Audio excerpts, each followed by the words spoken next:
Si vous avez l'habitude de savourer des collations nocturnes ou de faire une pause pour des hamburgers après un agréable moment avec des amis le soir, il est prouvé que la consommation d'aliments tard dans la nuit présente un risque pour la santé, car elle augmente les chances d'obésité et le développement de maladies chroniques. Récemment, des études menées par des institutions renommées ont confirmé que la consommation d'aliments près de l'heure du coucher ou en dehors des heures traditionnelles du dîner peut avoir un impact sur le métabolisme, augmenter la prédisposition à l'obésité et perturber le rythme du sommeil. Le pire, c'est que cet effet devient un cycle difficile à rompre. Mais que disent vraiment les scientifiques sur l'alimentation nocturne? Quel dommage causons-nous en prenant des collations tard le soir ou en ayant un repas copieux après une fête? Et comment pouvons-nous interrompre ce cycle et améliorer nos habitudes alimentaires? Restez avec nous jusqu'à la fin et découvrez comment ces repas nocturnes affectent votre santé.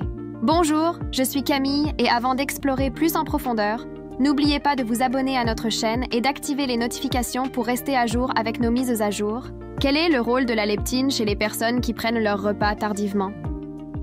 La leptine est une hormone responsable de signaler au cerveau quand nous sommes rassasiés, c'est-à-dire qu'elle envoie des signaux de satiété pour que nous arrêtions de manger.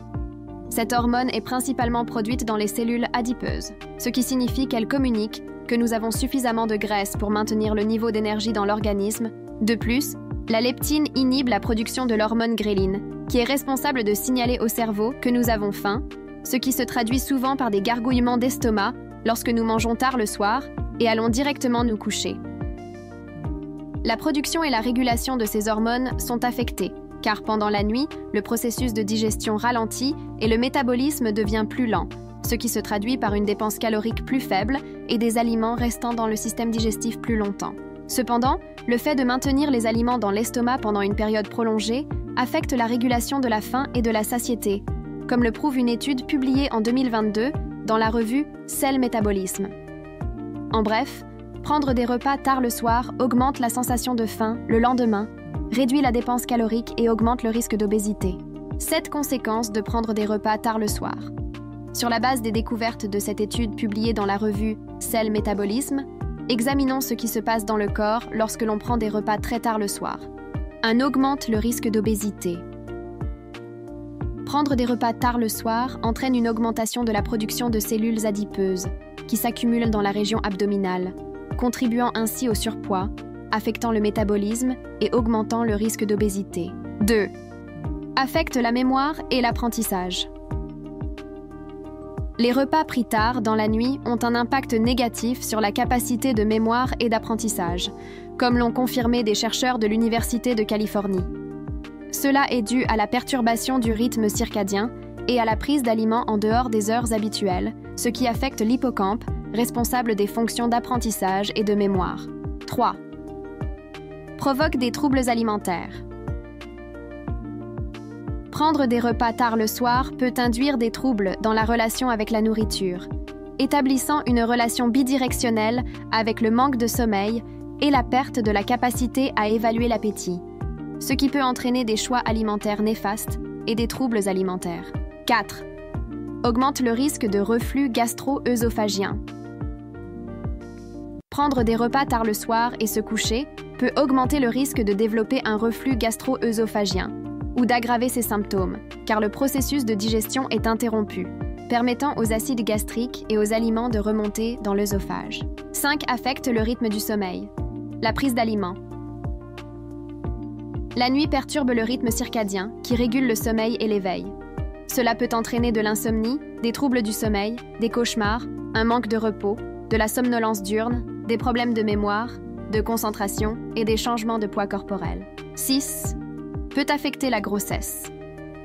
Prendre des repas tard le soir pendant la grossesse peut entraîner des complications de santé qui affecteraient directement le fœtus en développement, comme des problèmes de glycémie, un diabète gestationnel, un surpoids, une obésité, une hypertension artérielle, pouvant conduire à une prééclampsie, une condition grave pendant la grossesse. 7. Affecte le métabolisme et la digestion. Prendre des repas tard le soir empêche la digestion adéquate des aliments, car le processus de digestion ralentit pendant la nuit, ce qui peut entraîner des troubles et des maladies métaboliques. À quelle heure il est recommandé d'arrêter de manger? Les horaires de repas sont régulés par le rythme circadien, une horloge biologique qui détermine quand se réveiller, quand manger pour reconstituer l'énergie et quand se coucher. Pour fonctionner correctement, cette horloge biologique exige que nous consommions des aliments dans une période de 8 à 12 heures par jour, pendant laquelle nous sommes normalement actifs. En fonction de l'heure à laquelle vous vous réveillez et de l'heure à laquelle vous vous couchez, il est conseillé de ne manger des aliments que dans une fenêtre de 8 heures, se terminant avant 17 heures. Plusieurs études ont montré que manger dans une fenêtre de 8 heures, se terminant avant 17 heures, a des effets positifs sur la régulation de la glycémie, le profil lipidique, la pression artérielle et d'autres facteurs, tels que la qualité du sommeil. En résumé, éviter les repas tard le soir et suivre un modèle alimentaire approprié peut être bénéfique pour la santé. Le jeûne intermittent, avec des fenêtres d'alimentation spécifiques, peut être une stratégie utile pour améliorer les habitudes alimentaires et obtenir des avantages pour la santé. Le type le plus courant de jeûne intermittent est le 16-8, qui consiste à ne consommer des aliments que dans une fenêtre de 8 heures et à jeûner pendant 16 heures.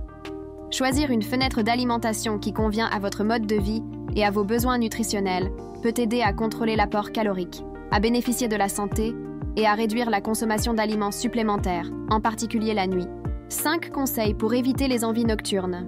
Pour contrôler les envies nocturnes et les visites au réfrigérateur qui nuisent à votre santé, vous pouvez adopter quelques habitudes simples dans votre routine quotidienne. Ayez des repas réguliers. Au lieu d'avoir seulement 3 gros repas par jour, ayez des repas réguliers en les fractionnant en 5 petits repas riches en fibres et en protéines. 2. Brossez-vous les dents. Brossez-vous les dents immédiatement après les repas et surtout après le dîner. Cela permettra à votre cerveau de comprendre que l'heure de manger est passée, réduisant ainsi les envies. 3. Prenez des tisanes. Buvez des tisanes à la camomille ou des tisanes aux herbes pour contrôler les envies soudaines, car ces boissons ont peu de calories et peuvent favoriser la détente. 4. Allez vous coucher tôt. Aller au lit plus tôt réduit le temps disponible pour avoir des envies nocturnes et, en même temps, améliore la qualité du sommeil. 5. Évitez d'avoir des collations à la maison.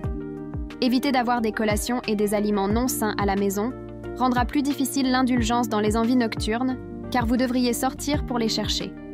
Si vous ne pouvez pas les éviter à la maison, en raison d'autres personnes, rangez-les hors de la vue ou hors de portée pour réduire les chances de les consommer. Manger tard le soir est préjudiciable pour la santé, mais avec de la volonté et de petits changements dans la routine, vous pouvez surmonter cette habitude et revenir à une alimentation saine. Si vous rencontrez des problèmes de troubles alimentaires, il est recommandé de consulter un nutritionniste et un psychothérapeute pour vous aider à retrouver des habitudes saines. Nous espérons que cette vidéo a été utile. Si vous avez quelque chose à ajouter, partagez-le avec nous dans la section des commentaires. N'oubliez pas de laisser un like sur cette vidéo et de partager le lien avec votre famille et vos amis. Si vous êtes nouveau sur notre chaîne, n'oubliez pas de vous abonner. N'oubliez pas que la vie est toujours meilleure en prenant soin de votre santé.